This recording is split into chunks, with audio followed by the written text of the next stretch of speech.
We have persons that claim to be Pan-Africanism. Do they really represent Pan-Africanism? Do they really represent Marcus Garvey? Now, to my knowledge, Marcus Garvey himself was a Christian. Now, to my knowledge, the Universal Negro Improvement Association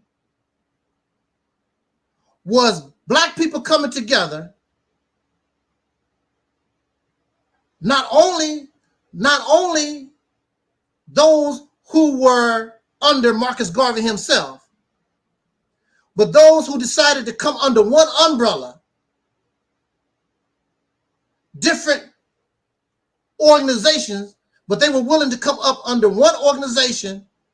And that's why Marcus Garvey movement was so big, because it was more than people following Marcus Garvey, but it was the people coming together, uniting on some similar ideas and circumstance. So that's the reason why Marcus Garvey, the UNIA, had about from 1.5 to 2 million registered brothers and sisters in that organization. Marcus Garvey was a Christian.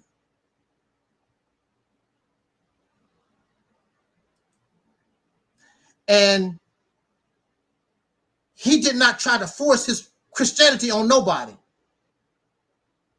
Matter of fact, most of us don't even know that Marcus Garvey was a Christian. He believed in Jesus Christ. He believed in Christ. Marcus Garvey. Okay? Marcus Garvey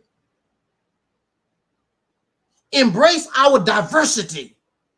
Marcus Garvey was not trying to make all of us the same. Marcus Garvey was looking for the liberation of a people. Everybody in the Universal Negro Improvement Association, they were not Christian like Marcus Garvey.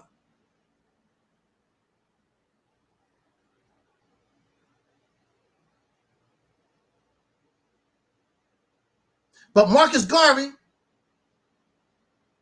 understood our diversity, and he worked with our diversity, our differences.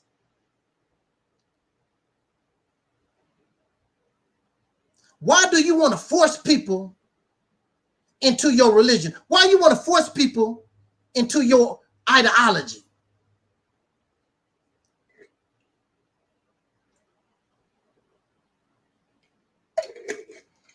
Shout out to Sister Tangi and her son Josiah. Sister Tangi was on the platform with us a few days ago, and I wanted her to come to the platform more often and speak with us. And I will even say honestly, I sort of got a little angry with Sister Tangi. You need to come and spend more time on the live streams and blah, blah. I got a little upset, a little angry about it. I can be honest.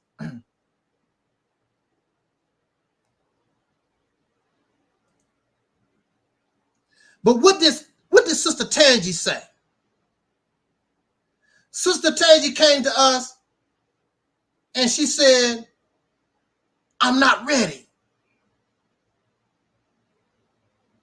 When I come and talk on the platform, I want to be a good example to those I'm talking to.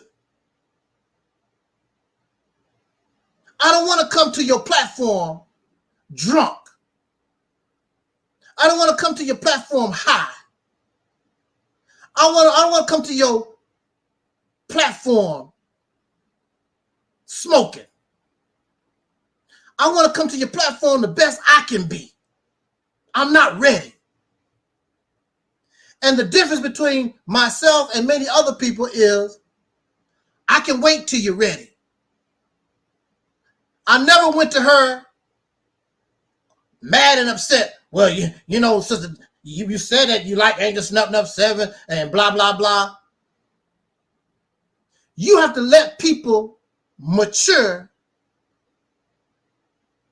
when they feel they are ready.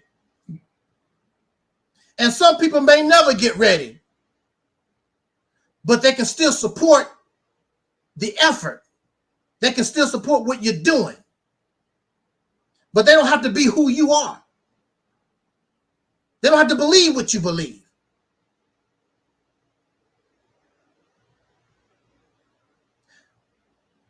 There were Muslims that came to me all the time, brother, you need to come back to the Nation of Islam. Well, first of all, I should never have been a Christian. I should never have been a Muslim. These things was forced on my mind as a child. I should never have been, these things should never have been brought to me to begin with.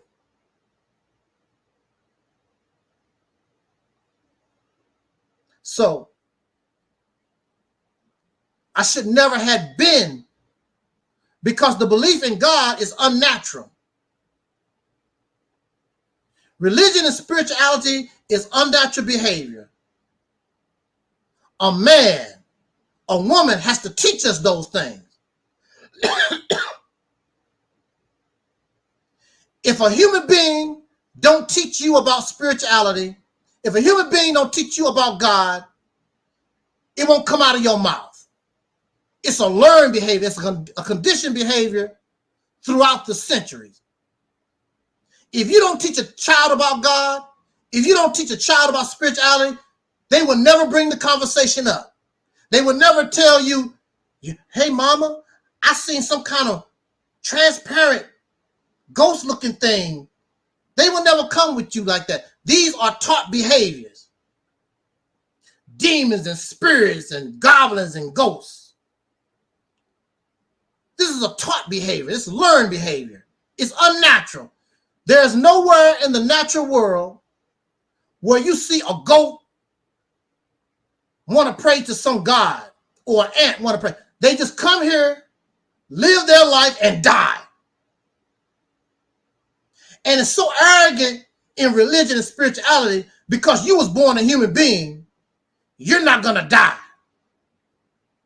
You're just going to transition to some kind of gas, some kind of other unexplainable element, and go to another realm or to another planet. Well, one thing for sure, your happy ass is not going to be here no more.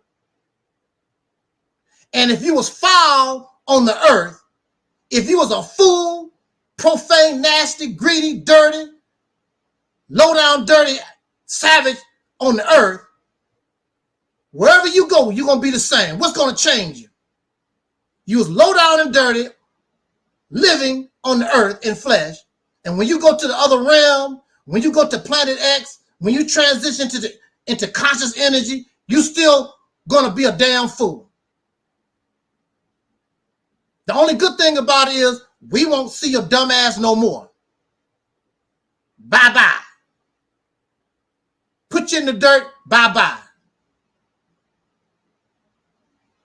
Most of us will never be remembered again. I know my grandmother. My grandmother had a full house at her funeral. 50, 60 people or more at my grandmother's funeral.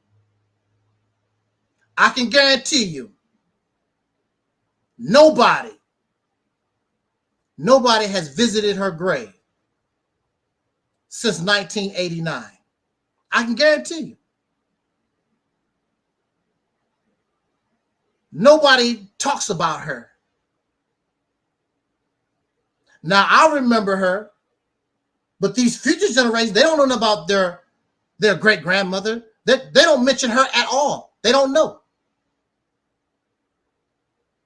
But see, we believe in religion and spirituality because we can't handle the reality of life. Like, who cares? Nobody knew about you before you was born. So who gives a damn if nobody knows about you after you're dead? Who gives a damn? But some of us trip off of that. So we turn to religion and spirituality. It's got to be better. I can't die like this.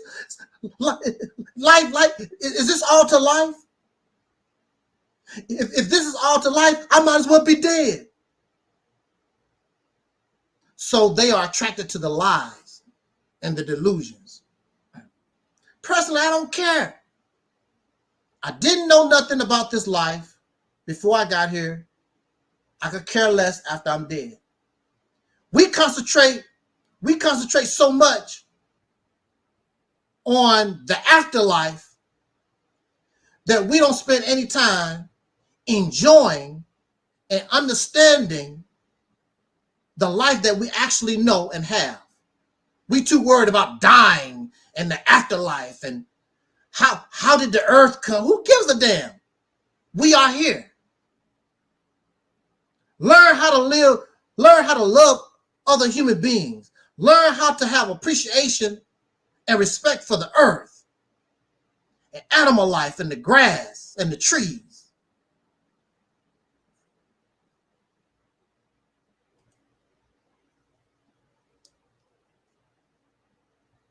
We're going to make this last point and we're going to get out of here. So Pan-Africanism is not a religion. Pan-Africanism is an ideology. And Pan-Africanism simply is melanated people in Africa and around the earth come together and unite. That's all. That's the simple definition of what Pan-Africanism is. It has nothing to do with your morality. If you're a vegan, if you're a meat eater, if you go to church or don't go to church, whether you believe in Egypt, it has nothing to do with none of those things. You don't have to take my word on it. Go on the internet. It's very simple. Pan-Africanism is simply the unification, the brotherhood, the sisterhood of melanated people. That's all it is. All this other stuff, that's not what Pan-Africanism is about. And from my reading and research on Marcus Garvey, that's not what he was about either. But you have those who are Pan-Africanists, call themselves Pan-African. They want to tell us about our morality, tell us what to eat, what to do. But here they are, the white man this, white man that. They spending their money on sport and play. TV sets, the latest electronics, going to baseball games. And